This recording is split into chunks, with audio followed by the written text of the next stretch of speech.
Hello everyone, welcome back to my channel Ratna Mondal. তোমরা সকালে কেমন আছো অবশ্যই কমেন্টে জানিও। আমি তো খুব খুব খুব খারাপ আছি। আমার গলা থেকে কোনো আওয়াজ বেরোচ্ছে না দুদিন। গলার আওয়াজটা কতটা সুন্দর হয়ে গেছে আশা করি সেটা আমার এত সুন্দর ভয়েস দেখে বুঝতেই পারছো। তো আর ওয়েদারের অবস্থা কি বলবো, যত বলবো ততই কম বলা হবে। এত সুন্দর ওয়েদার কি বলবো, পুরো স্নোফল হচ্ছে। যাই হোক, ভিডিওটা স্কিপ না করে দেখতে থেকো।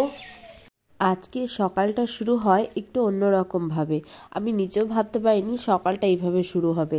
যাই হোক, কোনো রকম তাড়াহুড়ো করে আমি চলে গেছিলাম স্টেট ব্যাংকে। আমাদের ঠাকুরনগরের স্টেট ব্যাংকের শাখাটা চেঞ্জ হয়ে যাওয়ার পর এতটা প্রবলেম হয় কি বলবো, হাফ মানুষই ভুলে যায়। তো যাই হোক, অদিতি জেরক্স যেখানটায় ছিল সেখানেই কিন্তু আমাদের নতুন স্টেট ব্যাংকের শাখাটা হয়েছে। আর এদিকে আমার গাড়ির অবস্থাটা দেখো, গাড়িটাকে কতদিন ওয়াশ করা হয় না। গাড়ি কেনার পর গাড়িটা আমি দুবার সার্ভিস করেছিলাম আর ওয়াশও করিয়েছিলাম, তারপরেও দেখো আমার গাড়ির ভিতরে কতটা ধুলো জমে আর কি। তো গাড়িটা শোরুমে দিয়েছি, এখন গাড়িটা বলেছে সেই 3টের সময় দেবে। 3টে অবধি তো ওয়েট করা সম্ভব না বলো। তো এই কারণে আমি একটু বেরিয়ে পড়লাম ওখান থেকে। আর গাড়ি ছাড়া এই প্রথম প্রথম না, আগে পরে অনেকবার গাড়ি ছাড়া আমি বেরিয়েছি। মানে গাড়ি ছাড়া বেরোলে না একটা অন্যরকম ফিল আসে। গাড়ি নিয়ে ঘুরতে ঘুরতে এমন অবস্থা হয়েছে আমার, কি বলবো।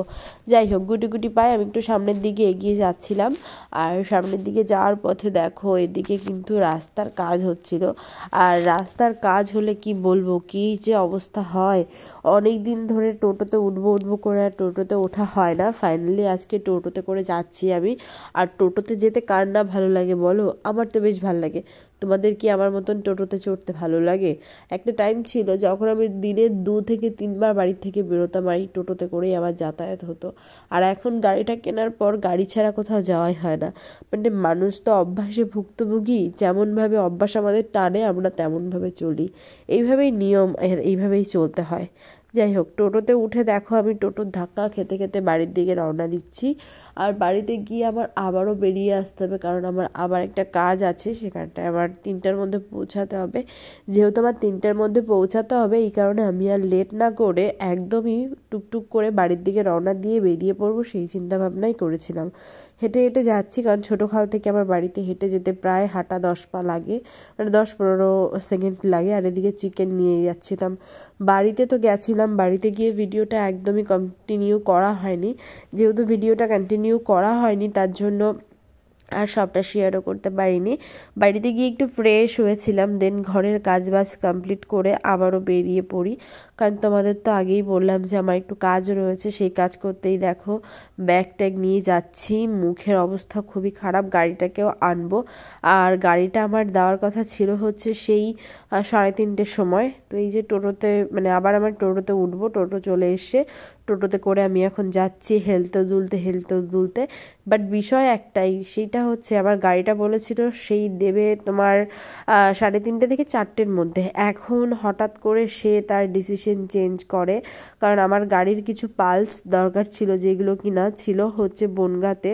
তো বনগাঁতে গিয়ে সেই পালসগুলো নিয়ে আসতে হবে, মানে একটু লেটই হবে। সেই চিন্তা ভাবনা করে আমি বুঝতে পারছিলাম না কি করব। তাই আমি একটু মাসিমণি বাড়ি যাব, একটা ফ্রেন্ডের বাড়ি যাব, সেই কারণে একটু ওদের জন্য খাবার নিয়ে নিলাম। আমার যেহেতু গাড়ি নেই, তো এই যে আমার ফ্রেন্ড, ওর গাড়ি নেই, আজকে বেরোচ্ছি। অনেক দিন পর একটুখানি যাচ্ছি 3জনে মিলে।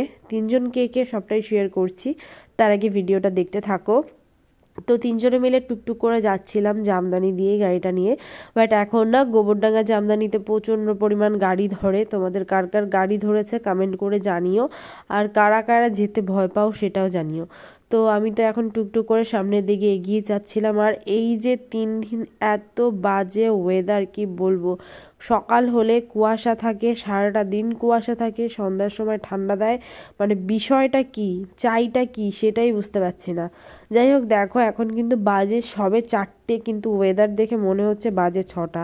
কিছু করার নেই, যেমনটা হবে সেটা তো আমাদের মেনে নিতে হবে বলো, কারণ এগুলো তো আর আমাদের হাতে না, যেমন চলবে তেমন চালাতে হবে।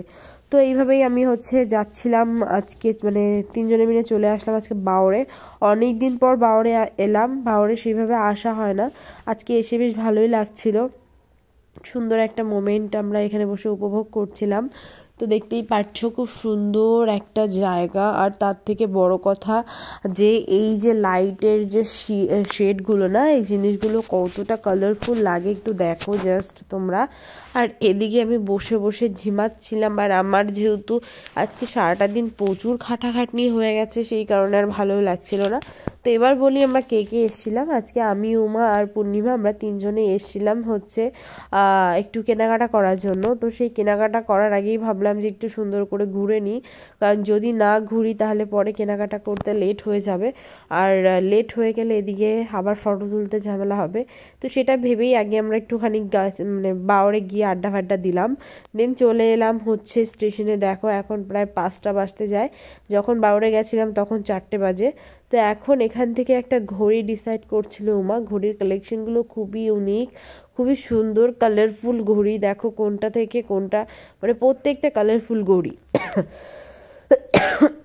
সরি, আমার এতটা ঠান্ডা লেগেছে যে কারণে আমার ভয়েস ওভারও দিতে প্রচণ্ড প্রবলেম হচ্ছে, বুঝতেই পারছো গলার অবস্থা খুব খারাপ।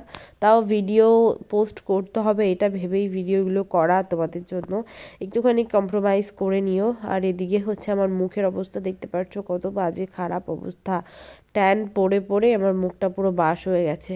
যাই হোক, এখানে একটা কসমেটিক্সের দোকান থেকে উমা কিছু জিনিস কিনছিল, আর এই কাজটার সামনে দাঁড়িয়ে আমি শো দিচ্ছিলাম আর কি। দেন ওখান থেকে বেরিয়ে চলে আসি আমরা একটা ক্যাফেতে, যেহেতু বহুদিন পর আবার আমরা একসঙ্গে, তো একটুখানি তো মজা করতেই হবে তাই না। তো সেই কারণে আমি কিন্তু চলে এসেছি ক্যাফেতে। ক্যাফেটা খুব সুন্দর, আগে পরে কখনো আমার আসা হয়নি, এটাই আমার ফার্স্ট টাইম। তো ফার্স্ট টাইম এসেও কিন্তু জাস্ট মানে মনে হচ্ছে না আমি এখানে ফার্স্ট টাইম এসেছি। খুব সুন্দর ডেকোরেশনের থেকে বড় কথা খুব সুন্দর প্লেস আর কি। তো এখানে বেসিক্যালি আমি জীবনে বাইরে বেরিয়ে আজ পর্যন্ত লিকার চা খাইনি। তো ওদের আবদারের লিকার চা নেওয়া হয়, যদিও ওরা আমাকে বলেছিল মানে দুধ চা খেতে, কিন্তু আমি নিজেই ইগনোর করেছি যে না, নিতে হবে না, সবাই যখন খাচ্ছি তিনজনে মিলে একই খাই। তো লিকার চা খাবো কখনো টাকা দিয়ে কিনে বাইরে, এটা ভাবতেই পারিনি। যাই হোক, এভাবেই ভিডিওটা আজকে হলো আর কি। কেমন লাগলো কমেন্ট করে অবশ্যই জানিও, ভালো লাগলে লাইক কমেন্ট শেয়ার।